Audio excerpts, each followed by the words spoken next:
ভাই মোবাইলটা কার দিন বাংলাদেশের জন্য একটা কলঙ্কজনক দিন। ভাই এই মোবাইলটা একটু জুলাই বিপ্লব পরবর্তী এই বাংলাদেশে আমাদের প্রত্যাশা ছিল সবার গণতান্ত্রিক অধিকার নিশ্চিত করা হবে, কিন্তু আজকে আমরা দেখতে পেয়েছি ছাত্রলীগের নিষিদ্ধ ঘোষিত ছাত্রলীগের কিছু কর্মীর করা ফেক ফটোকার্ডের উপর ভিত্তি করে ঢাকা বিশ্ববিদ্যালয়ের শিক্ষার্থী আব্দুল্লাহ আল মাহমুদকে ছাত্র দলের বিভিন্ন পর্যায়ের সন্ত্রাসীরা তাকে হত্যার হুমকি দিয়েছে।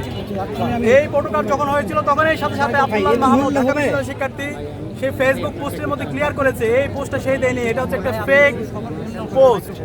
পরবর্তীতে সে তার জীবনের নিরাপত্তার জন্য শাহবাগ থানায় যায়।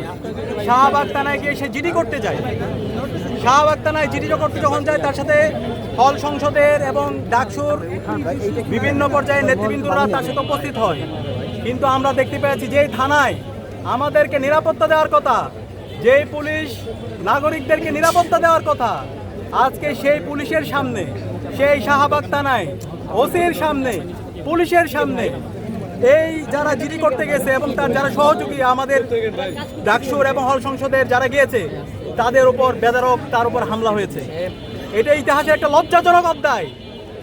একই সাথে আমরা দেখতে পেয়েছি যখন তাদেরকে উদ্ধার করার জন্য যখন তাদের উপর বারবার হামলা হচ্ছিল এবং এই হামলায় নেতৃত্ব দিয়েছে ছাত্র দলের বিশ্ববিদ্যালয়ে যেমন নেতাকর্মীরা ছিল, একই সাথে বহিরাগত কিছু সন্ত্রাসীদেরকে নিয়ে আসা হয়েছে।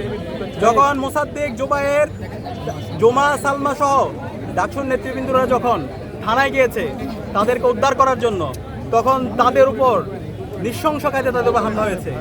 হল সংসদের ভিপি আজিজ, সাদেক, মহসিন হল সংসদের একই সাথে সূর্যসেন হলের আলবি উপর প্রায় 100 জনের অধিক সন্ত্রাসীরা তার উপর হামলা করে, একই সাথে সাওয়াদ জামি সহ আরো অনেকের উপর এখন হাসপাতালে আছে, ঢাকা মেডিকেলে কয়েকজন। আমরা বর্তমান সরকারের কাছে অনুরোধ করতে, আমরা জিজ্ঞেস করতে চাই, স্বরাষ্ট্রমন্ত্রীর কাছে আমরা জিজ্ঞেস করতে চাই, মাননীয় প্রধানমন্ত্রী তারেক রহমানের কাছে আমরা প্রশ্ন করতে চাই, এটাই কি আপনার গণতান্ত্রিক চর্চা? এই কি গণতন্ত্র? একজন বিশ্ববিদ্যালয়ের শিক্ষার্থী তাকে মৃত্যুর হুমকি দেওয়া হচ্ছে। সেই হুমকি যখন দেওয়া হচ্ছে সে তার জীবনের নিরাপত্তা করার জন্য যখন সে থানায় সাধারণ ডায়েরি করতে যাচ্ছে, সেই জায়গায় সন্ত্রাসী নিয়ে এসে মব তৈরি করে তাদের উপর নৃশংস কায়দায় হামলা করা, এটাই কি গণতন্ত্র? এটাই কি বাংলাদেশ? এটাই কি নতুন প্ল্যান? আমরা আজকে অবাক হয়েছি। আজকে সারা দেশের ছাত্র সমাজ তারা আজকে বিক্ষুব্ধ হয়েছে। এই ঘটনা যখন ঘটছিল, যখন এই শিক্ষার্থীকে মাহমুদকে যখন হত্যার হুমকি দেওয়া হচ্ছে এবং আপনারা বিভিন্ন ধরনের ফ্যাক্ট চেক যে প্রতিষ্ঠানগুলো আছে এটার মধ্যে আপনারা দেখতে পেয়েছেন এটা একটা হচ্ছে একটা ফেক একটা হচ্ছে ফটোকার্ড।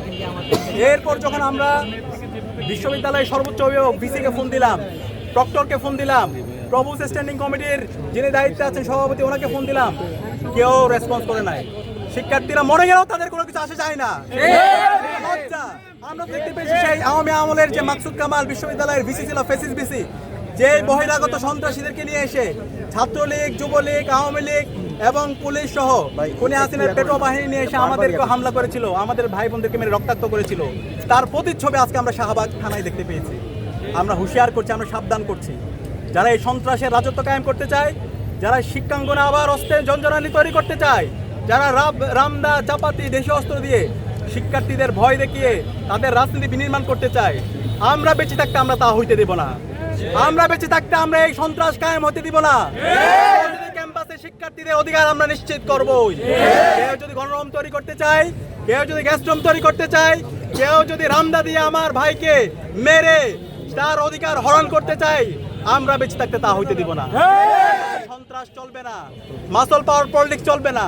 ক্যাম্পাসে শিক্ষার্থীরা আসবে তাদের পড়াশোনা করার জন্য, তাদের গণতান্ত্রিক চর্চা করবে, কিন্তু কেউ এখানে হকি স্টিক অথবা স্ট্যাম্প দিয়ে ক্ষমতার রাজনীতি বিনির্মাণ করবে, সেটা আমরা হইতে দিব না।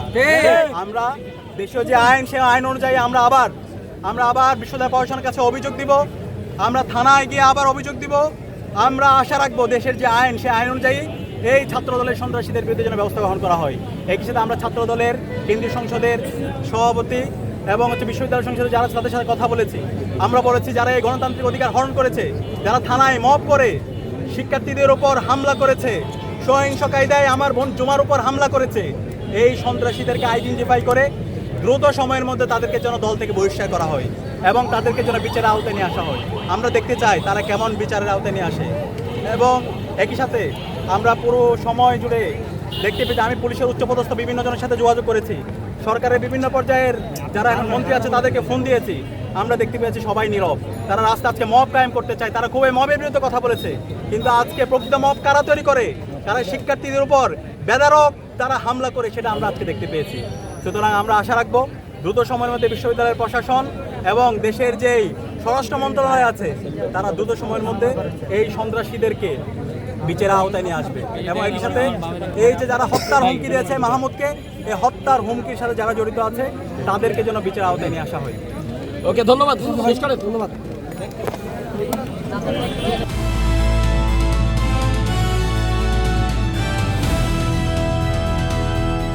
দিনাজপুর টিভি, মানুষের জীবনের কথা বলে।